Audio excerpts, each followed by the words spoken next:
तो नमस्कार दोस्तों, स्वागत है आप सभी का डीआरएस के गुप्ता चैनल में।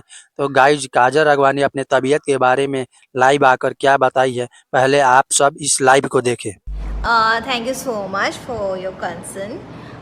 एक्चुअली कुछ मेडिकल इश्यूज़ है, उस वजह से ये चीज़ हो रही है, बट होपफुली बहुत जल्द क्लियर हो जाएगा एंड बहुत जल्दी सही हो जाओगे। Lots of hard work and hard work, because हम लोग बहुत ही मेहनत करते हैं और हम लोग सोचिए आई गेस 12 महीने में हम लोग 2 महीने भी अपने घर में नहीं बिताते, हम सिर्फ शूटिंग पे रहते हैं, काम कर रहे होते हैं। क्यों? यस। तो भाई लोग, हम आपको बता दें कि काजल राघवानी का तबीयत बहुत ही सीरियसली खराब हो चुका था, इसलिए अभी तक लाइव आकर वो पूरी जानकारी नहीं दे पाई है।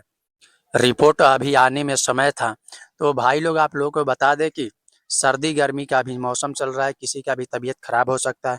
तो एक और इम्पोर्टेंट बात, जैसे ही मौसम चेंज होता है वैसे ही लोगों का तबीयत बहुत ही जल्द खराब होने लगता है।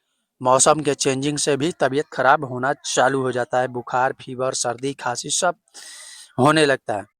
तो इसलिए आपसे गुजारिश है, अब मौसम के चेंजिंग के हिसाब से आप अपने आप को ढाल लीजिए और ज़्यादा से ज़्यादा सुरक्षित रहने की कोशिश कीजिए। आपका भी तबीयत खराब हो सकता है।